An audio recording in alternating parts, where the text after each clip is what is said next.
All right, beautiful. Two quick warnings before we get into this. First of all, I'm German, so apologies for the very bad accent that you just have to deal with that in the next 30 minutes. I'm going to try my best. Second, there's a ton of things in this deck, and I might have a slightly different take on some of the AI things. So don't take 150 photos. I'm going to share the slides. It's much easier than going crazy. I have a background in search, so for me, I guess most of AI or tooling that's currently available is really to kind of drive growth and efficiency. So I'm going to focus on that today, just try to make it as actionable as we can, right? Before we go there, I thought we were going to do a bit of a real quick warm-up, kind of this icebreaker situation, you know. It's going to be embarrassing, but it's only for me, so it should be fine. No, kidding aside, I asked my kind of design team to put, you know, a side-by-side slide comparison of two images. One is AI, like AI generated, and one is a stock photo. I'm just going to challenge each and every one of you to kind of figure out if you can see or pinpoint which of the images is actually done by an AI, which is apparently a photo that has been taken at some point in time. So we're just going to do it a really quick show of hands to kind of see if you manage. So, flowers first. Who thinks that the left one, so A, is done by an AI? Okay, who thinks B? That's kind of half-half, I figured. So it's actually B in this case. So there you go. One more. We're going to do and try the jungle. Show of hands for A. That's less hands. B. You're all wrong. It's A. Sorry. Okay, we give one more spin.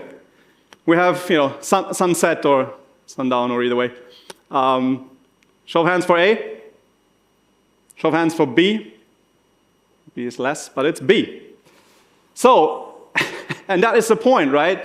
It is incredibly hard right now already. Even with a trainer, and I give you, it is, you know, it's on the big screen, but even on a laptop screen with a high res, it's extremely hard to figure out, you know, is it kind of actually from an AI or is it human-made?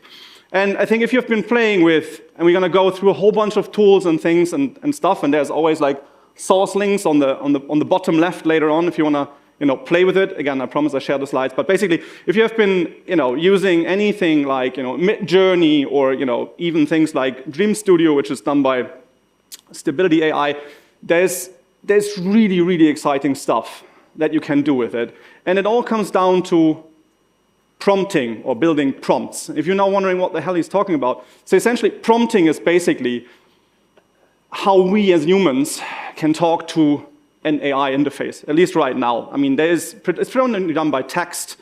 I guess that's going to change over time, but the kind of the art and the craft is to define input, proper input. We're going to talk about that in a second. But if you're kind of new to this or you haven't done it yet, one thing that I really like is called DS Prompt Builder. So the idea is basically you have a visual approach to prompting. So what that means is you can basically pick from an imagery on the kind of bottom, you can pick a style or, you know, any type of, you know, form, kind of reflecting how the output is supposed to look like, and then just basically drag and drop, and it builds the written prompt for you. So it kind of takes away a bit of the, you know, nitty-gritty details of how to craft a proper input to any type of generative AI, and then produces something that most likely looks kind of similar to what you were expecting.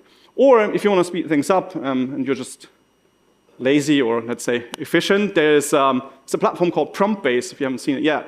The idea is it's a marketplace. So you can browse the inventory, like it can be images, it can be any other type of output.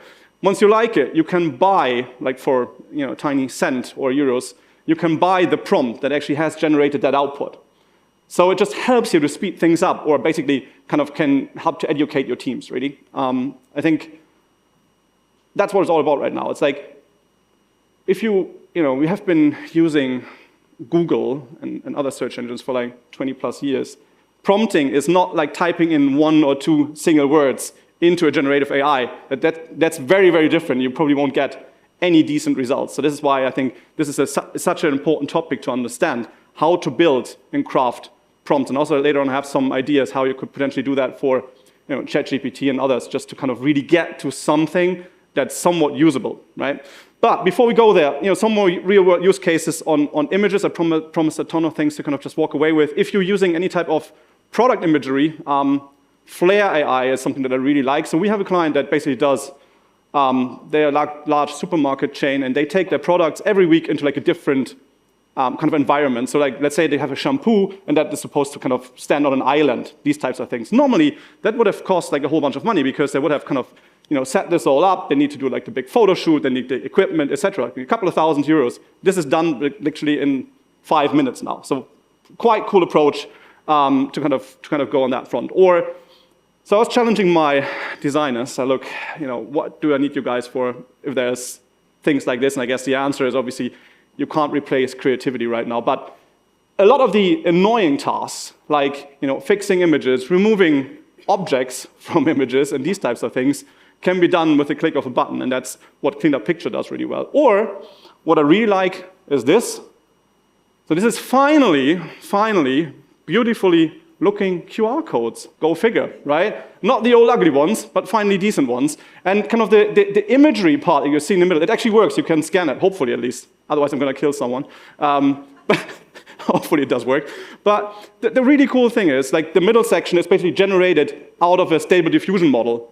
And therefore, you can brand them, which is really cool. So I think we're going to be seeing a whole bunch of more on that front. That being said, I think there's a whole bunch of other things that you can do with generative AI for imagery, right? So there is, header images for blog posts. There is social imagery that you can do for like, LinkedIn and other types of channels. There is slides, like most of the, images in slides. You're going to see a lot of the images that are in this deck are actually being AI generated, like background images and these types of things. And of course, like image modifications and cleanups. But I think there's also some more, let's say, questionable or kind of scary use cases. So this is from Osaka University in Japan. And basically, they're proposing to use a diffusion model to reconstruct images from human brain activity. So I'm not entirely sure I want them to plug into my brain and kind of visually output what's going to be happening there. But nevertheless, I think we had this earlier. I think there's going to be some very interesting advancements on the medical side as well, right? But like this is really, it feels a bit scary to me. Actually, I came across this this one statistic that I just thought I need to bring. So it goes like this. So 50% of AI researchers, and I'm not, like, they believe that there's a 10% or greater chance that humans will go extinct from our inability to control AI, right? It's a bit like, you're catching a flight when there's 50% of the engineers think there's a 10% chance that that plane might not make it, right? What you get on the plane, probably not. But you could say like, well, he's going to talk doomsday scenarios and it's the next integration. I promise I'm not going to go there. But the one thing that I want to quickly address, at least, if we talk about tools, is there is a whole bunch of really scary use cases out there as well. So specifically right now, and that is not future, that is here, right? You can use that. 11 Labs is voice cloning, and it works really, really well. It's scarily accurate. I mean, it's not 100% yet, but it's 90% there. So I've done for like another talk, I had Barack Obama read my opening slide, and it's fairly accurate. And the same is true for video or in-video face swapping, and that obviously leads to problems like scam, for example, right? So that was on Reuters the other day. Basically, like an AI-powered face swapping was used to impersonate someone during a live video call. I mean, probably wouldn't have wired 600K anyways, but that's a different story. But you know where I'm going with this, right? Or you probably have seen this one, which was obviously a fake image, but it was showing like a kind of smoke or fire next to the US Pentagon. And that's not the surprising part. I mean, that of course there is fake imagery. The surprising part to me was that at the same time, the stock market took a hit. And that is scary, right? Not the other side. I mean, we have been dealing with misinformation and fake generated stuff for a very long time. This is not really new. But I think the issue now is it's very easy to do, and therefore the scale significantly increases.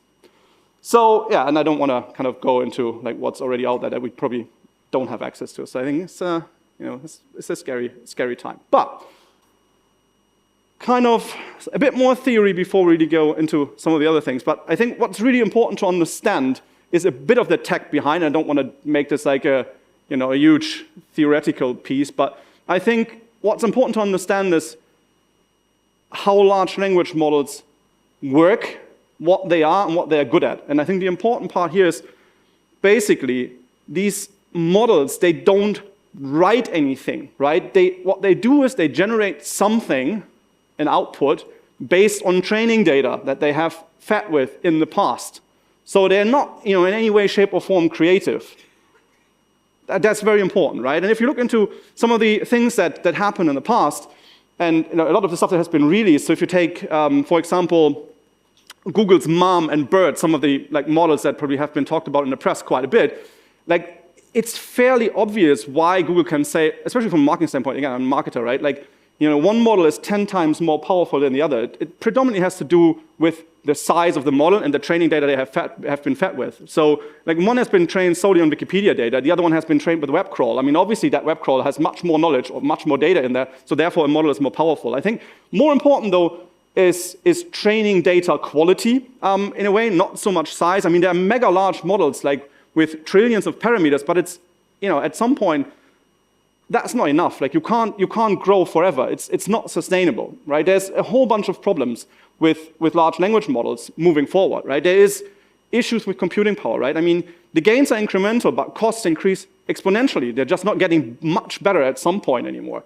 There is bias in training data. We had that a bit earlier. I just have one quick example later on, but I think it's important to understand environmental impact. And last but not least, static perspectives as well.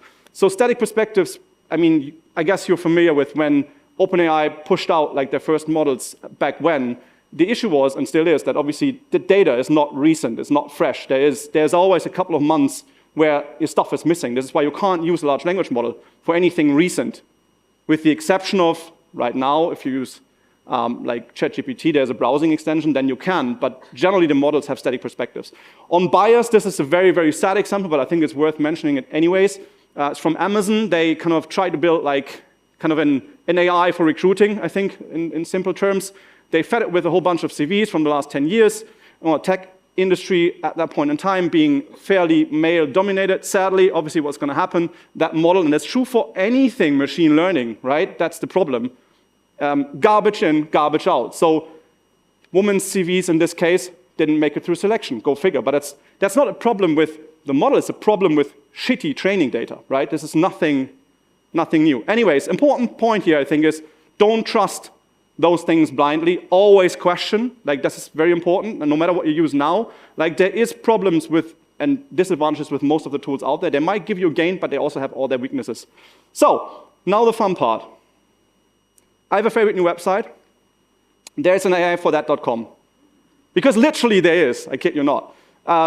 And the funny part of this is, so I grabbed the screenshot the other day, and then I had an old one in another deck that was 4 weeks old. And I'm not sure if you can see, but it says 5,000 something AIs to do X, Y, Z, and the 4 weeks old screenshot said 3,000 AIs. So it's crazy. It's absolutely crazy. Also, I guess though, probably 80 to 90% of those won't make it through the first year, just because they're trying to solve very specific problems right now, and then I think they will be absorbed by the bigger models moving forward. So the reason why I'm saying this is, if you pick stuff now, be mindful. If you have a very, very, fast time to get these things implemented, that's probably fine. But if you have to invest a lot of resources to do something, you should be very thorough on figuring out if that is actually a sustainable way or a model or tool that's going to last, longer than the next 4 weeks.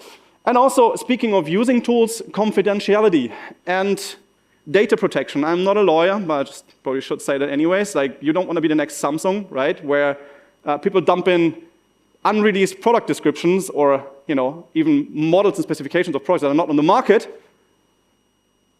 It's not that smart to do that with a public model in the first place. So really think about what you're gonna dump in. So going through a couple of categories real quick. I mean, there's AIs literally for everything and anything. Text generation, I think, is one of the more common use cases if you're a bit more on the kind of search side or just generally creating marketing copy. I think this is something that you've been come in contact with, at least I guess in the last month. I'm not gonna name any of them or recommend any of them because it heavily depends on the use cases, right? They all have strengths and weaknesses. Some are more advanced than others. Some are stronger in one language than the other. so really, literally, you need to figure out what you want to do first, but those are all a fairly solid bet. Just to give you a quick example, with Jasper, for example, just because they are probably very well known by now, like they can actually help you to kind of do drafts for example, sales copy or outreach or drafts for blog posts, these types of things. So this is what you can do, right? I'm not saying you have to, but I think it can be an acceleration in the process. What's true for all of them? Never, ever, ever, ever, ever, ever publish without fact-checking. This is extremely important just because models make things up, and this is the nature of how large language models work. We call that hallucinate. And that is just because when they don't know something, because the training data doesn't specifically say this is the fact, then they just try to kind of predict what the answer might be. And that more often than not, is wrong. And this is why you need to fact-check. Audio. There's a whole bunch of things going on there as well. My favorite one is Beethoven, not just because of the name, just I really love it. It's like branding well done. But so if you're doing, if you do any type of video or podcast or whatever, you need kind of, jingles, intros, outros, these types of things. This is great. It helps you to kind of, they have even like mood boards and things like that. It's just really easy, drag and drop, simplified music production, and a whole bunch of others. Descript or Descript if you're into podcasting is really cool. Or if you already have video assets, Soundbite is great. So you dump in a whole video, and it kind of cuts it for you to publish things on social channels without you having to worry about intros, outros, length, these types of things. Really, really cool. Speaking of video, there's a whole bunch of cool things going on that front as well. What I really like is Maverick. So the concept of Maverick is you record a video once, but what it does is it replaces variables. So we have a client actually that is in skincare, and it's a very kind of consulting intense product that they have. So basically what we did is, like, at the point when we knew someone by name and to the time where they put something in the basket, in the middle we sent a personalized video with their name and certain things that are personalized to the profile that we knew. Yeah, it's kind of creepy, but it drove conversion rate by plus 10% comparison, like person knowing to the basket. So, and normally you would have to produce an individual video every single time. Now I just do one, and I can talk to, in this case, was 60,000 people. Pretty cool. Video assets, same story, Murph, if you haven't heard of it. So same story. I think it's no secret if you are working in local markets that obviously localized videos work better than an English one. We just had an English one. The client didn't have the resources to kind of do proper voiceovers, so you can do these things with something like Murph. It's not 100% perfect sometimes, but again, it is localized, and therefore it works better than generic stuff. Video, I think, is going to be the next big thing. There is one that I just want to quickly mention, not because it's very actionable, just because I find it fascinating. It's called Runway, or it's Gen 2 by Runway, actually. Basically, on the left, you have a source video. You can record literally everything and anything that you want. In the middle, you have a driving image of a certain style, and the right part is what's outputted. And the crazy stuff, I think, is it's going to revolutionize video production, because that is much less expensive on the right than having to render these things on large machines, right? So this is a very, very interesting way of actually getting kind of into this kind of style of video. Productivity is a big topic, so if you're like me, I'm kind of obsessed with getting things done real quick. I do way too many things at once. I mean, that's the nature of, I guess, when you do things that we do, right? Compose AI, if you take one thing away, that would be my bet for today. It's basically sitting in your browser. It's autocomplete within different Chrome tabs. So if you start typing in one tab, you teach the thing, and then you kind of use your WhatsApp tab or something else, and then you don't have to write anymore because it kind of predicts what you're going to write. Really cool, works multilingual, and really, really well, scary well. Like give it a couple of days to train and kind of adjust to your style. I think this is how you put it, and it's really efficient. If you're living into kind of the Microsoft world, I do. There is a thing called Mail Maestro. I don't know how they picked that name, but anyways.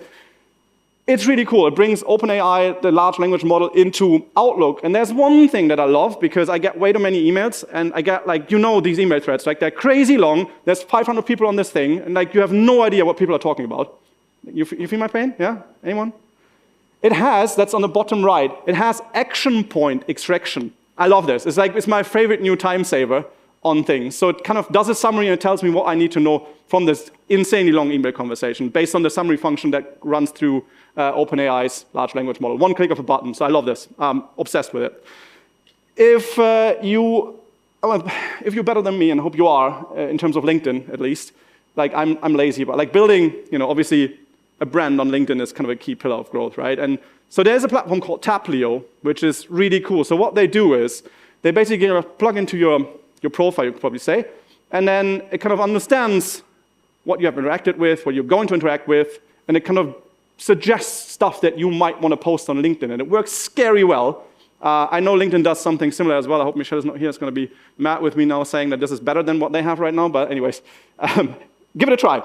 If you hate Excel with a passion, I do, Excel Formula Bot is going to be your new friend, I'm sure of it. And yes, I know you can do it in ChatGPT, but anyways, this is much easier. You describe the problem, it builds the formula, you have your problem literally solved. It's really, really cool. And last but not least, again, I have to say it, I'm not a lawyer. Otter AI is like, if you spend way too much time in meetings, I hope for you, like for your sake, the meetings are in English because other languages don't work really well. But the cool thing is it does automated summaries in meetings or from meetings, including like meeting notes and these types of things. Please don't be like me and just do it. Ask for consent beforehand, because what's going to happen is that thing is going to send a summary to each and everyone in that meeting. So if you haven't asked before, you might be in trouble. But anyways, it's definitely worth giving a spin. It's a huge time saver, to be completely honest. One thing that I really enjoy with all of this is that there's a massive move kind of towards, you could say like no code, because the problem is, and I give that and include myself in that as well. Like I kind of learned development more than 20 years ago, and like I don't feel like a developer at all. But like the cool thing is, there's a whole bunch of like platforms now, and this is Accio, but there's a whole bunch of others as well, where you can plug in any type of data source. There can be a simple spreadsheet, but it can also be a much more powerful database. And on top of it, you can run predefined machine learning models. I mean, obviously, you can also like adjust those models, but the beauty of it is that basically most of the things, not all of them, but most of the standard common things that we do in marketing, for example, they're kind of more or less a solved issue, right? You can do things like sales forecasting if you have sales data, or you can do the opposite, like churn prediction if you have client data, or you can assess your pipeline if you have lead data. It just you plug it in, you pick the model. You might need to adjust it depending on the data that you have, but overall, the machine learning tech is nothing groundbreaking. That's already there. The cool thing is plug and play. Literally, every one of you can do that in like 10, 15 minutes once you have kind of got a hang of the platform. So I think this is quite powerful because it enables us to become more efficient or to do things without having to rely on development resources that are probably being utilized elsewhere much better anyways. So I think this is quite cool. Obviously, about ChatGPT, we have to do a real quick wrap up. Who is not using ChatGPT right now? Seriously? Holy wow. Like I'm impressed. Because you're not allowed, I just don't trust the thing. Like, no? Okay. Well, anyways, that's good that we have a bit of a very quick summary how it looks like. On the left-hand side, you see if you have not done the subscription, so the plus version, you see how it looks on the left-hand side. There's 2 points that I just want to quickly make. Well, next to obviously on the right is how it looks like you dump in a prompt, and you see already like my prompts are much longer than what you would do for like a normal Google search. But anyways, the point being, it has some functions that are quite powerful that people are not aware of. So one thing is that before we go there, before we kind of go into the output, let's have a quick look kind of on the input side, because that's probably even more important. So the things that people underestimate, and this is a really cool thing that a friend of mine in the States put together, so hat tip to Mike. But like basically, you need to inform the model what you want. So first of all, what's the role? So who is ChatGPT acting as? That is an important part. Then the context. So what's the situation that it's in? Instructions, like what specifically, and you need to be very, very precise. Don't like use any words that have multiple meanings, basically. Very, very precise. Then the format, you can structure how you want the response to look like. You can say like respond as in a table format or these types of things. And this is what most people don't know. You can provide examples. So in the input, you can use an example as how you want the output to look like. This is why prompts can be like multiple pages long. And then lastly, constraints. So this is really important. Like what do you want not to happen, or what do you want ChatGPT not to do? Really important. You can, if you need inspiration, the screen is a bit blurry, but sorry for that. But anyways, there is plugins that have predefined prompts and prompt templates. I'm not saying they're all great. This is very important. But it can act as an inspiration. I think this is important. ChatGPT, by default, like in the premium version, now has a browsing mode. So I can say something like, I'm going to be in London July 2nd. I like trance music. Please create me like something that I kind of can do on the weekend, respond with multiple options. And what it does, and you can see it on the right-hand side, it actually does browse the web. So that's what I was mentioning earlier. In this case, static perspectives doesn't really apply because it is actually using the Bing technology on the back of it, browsing certain type of websites, taking the data, extracting the data, and getting that back as a response, right? There's plugins. I think this is going to be huge, just because, and so in this case, it's a plugin called Link Reader. So what you can do with it is you can basically then tell ChatGPT to kind of read PDFs or Word documents or anything else. So it's kind of adding third-party stuff. And I think third-party stuff is the exciting part. Just because, you know, if you treat ChatGPT as a platform, because it already has like that many users, then I think what's going to happen is if you have something like, you know, a shopping basket or something else, if that can be executed directly from ChatGPT, people are already there. They don't need to leave anymore. This can drive, you know, additional conversions and these types of things. So this is really cool. And I think there's a whole bunch of other things that are going to happen in search. I mean, I think you're all familiar with, you know, the new Bing, right?